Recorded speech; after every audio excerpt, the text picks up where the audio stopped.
So, why is it that people like INFJs so much anyway? Isn't that a bit of conundrum? Because, if you think about it, we only ever seem to hear good things about INFJs from the point of view of other people. And then when they are supposed to be negative things, they tend to be couched in language that is hiding a sort of indirect kind of praise, like you should never come across like a dark INFJs, or why you should never betray an INFJs. So this whole idea that INFJs have some kind of power, whether it's a power for the good, whether it's a power for the bad, INFJs have a kind of power. So why is it that there is such a mythology around INFJs, and not just a mythology around them, but a mythology around it being kind of an awesome thing to be around them, which probably explains also in part why it's so common for people of other types to come and say, hi guys, I really want to be friends with you, let's be friends. Or sometimes I get asked, Ren, can you give me advice on how I can have more INFJ friends in my life? You don't necessarily come across as many people asking, well, I'm looking for more ISTJ friends in my life, or more, I don't know, I guess ISTJ or ESTJ are the obvious examples of, types that are not going to be sought out as much. But even in the case of INTPs or types that could be seen as popular in some respects, or INTJs or ENFJs, INFJs are really just sought after types, like a sought after type. And it's kind of interesting to ask ourselves the question, why is that the case? Because obviously INFJs are not perfect. INFJs are not in any way more perfect than any other type, and they certainly don't see themselves as better, as in any way more perfect.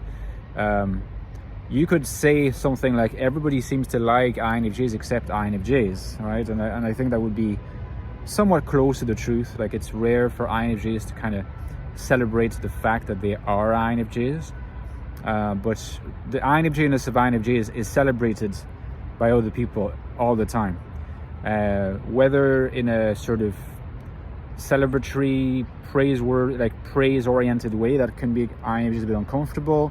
Sometimes in an envious way as well, like people sort of wanting to be INFJ, not being it, and projecting that frustration onto real INFJs and telling them that they're not living up to their real INFJ potential.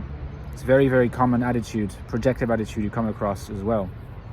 So all of these are really fascinating dynamics that you observe. But what is the reason why INFJs are so I don't want to say overrated, although that probably would be quite an INFJ way of thinking about it, but just so celebrated? Why is it automatically the case that people think that INFJs are so nice to be around and so interesting and wise and are a pretty holistically positive package? It's certainly true that online and in real life INFJs are nice to be around. They have a pretty interesting perspective on things. They tend to be good listeners. They tend to exude some warmth, and those that don't, namely the solipsists among INFJs, you don't really see anyway very much. Even online, you don't really enter into arguments with them that often because they're kind of really self-absorbed in their own NI world. So yes, the experience of INFJs tends to be positive, but that does not in itself explain just why they are seen through such rose-tinted glasses by so many people. My current theory is something like this. You hear a lot that, it's kind of a meme really at this point. It's not just that you hear about it, it's kind of a meme. Is the INFJ saying, my daily unpaid job is to be everyone's therapist, right? That's a very common meme, and it's a meme that's always really, really frustrated me, because INFJs are not everyone's daily therapist. Some INFJs can sort of espouse those roles, practically speaking, concretely speaking, but that's not going to be the case with all INFJs, of course. So it's simplistic, and it plays into the mythology that they are naturally gifted therapists that don't even really need training and that kind of thing. However, you know, I'm starting to appreciate that meme, not so much for the meme in itself, but for what it reveals about these movements, about these dynamics that I've been talking about in relation to this idealization of INFJs. And my current view is that in the collective non-INFJ unconscious, INFJs a lot of the time are filling that role in the kind of phantasmatic / symbolic sense, which is very important, you know, in terms of the collective unconscious, in terms of the unconscious, of a therapist. They are the fantasized therapist that anybody could just access if they wanted to, if they could make sure they have an INFJ in their life. I think that because INFJs tend to be described as having qualities like good listeners, profound, philosophical, but also empathic, not too left brain, not too right brained, that they have good solid insights on things. They know how to connect the past and the future and link it to the present, that they are able to see behind the layers of everyday affairs to see what's behind that. I mean, you're basically describing an analyst, you're basically describing a therapist. So it's not so much that INFJs are busy being everyone's therapists, it's that INFJs are busy being idealized by everyone as their potential substitute for a therapist. Do you see the difference? And I think that first of all, it speaks also to this current era and the fact that mental health is more at the forefront, and also that perhaps, or I should say certainly, this current era is producing a whole new range of types of mental psychopathologies and disorders and particular issues that people face.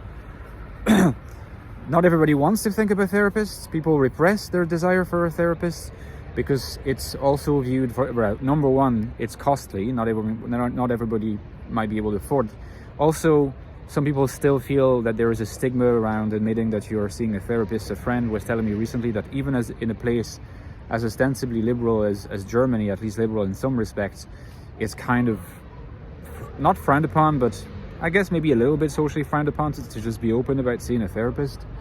So there is still a stigma. You know, mentalities are slowly evolving, but they're still not completely transformed.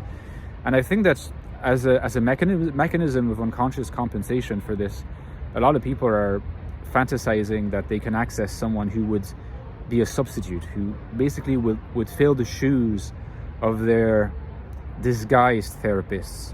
That's what INFJs are for a lot of people, and I think that's what explains a lot of the fascination and a lot of the very, very positive feelings toward INFJs, because you want to be on good terms with your disguised therapist. That's my interpretation, and I think it's a pretty good one. But let me know in the comments if you agree. Drop me a like if you enjoyed the video, guys, and if you want to know more about INFJs, you know I've written quite a bit about them in a lot of depth. So if you want to basically get to the deepest understanding of the INFJ personality and the INFJ mind, my books are a really good entry point. So the latest book is called The Infinite Soul, INFJ Life in the Modern World, which deals with being an INFJ in this world today and how to remain authentically who you are as an INFJ and finding happiness, not making the sacrifice of forgetting your nature or sacrificing your nature, repressing your nature.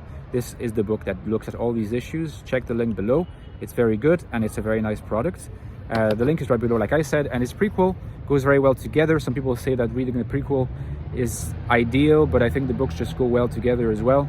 A new look at the INFJ personality, the ecstatic soul, which is the deepest research and investigation into the nature of the INFJ mind, how INFJ minds work, and what is INFJ consciousness like, what it's like to be an INFJ. This is the deepest investigation you'll find online. Check the reviews as well if you need to be convinced. And don't forget, guys, I very much depend on your generous donations to keep the channel going. These are not easy times, and I can really use any support I can get. From $3.50 a month, you can support me. The link to my Patreon page is down below. But you also get access to bonus content, pretty lengthy videos every 2 weeks, access to me, to the community, priority positions for me to cover particular topics and other things. So check it below. This is the lifeblood of my channel, and I see you next time, guys. Bye-bye.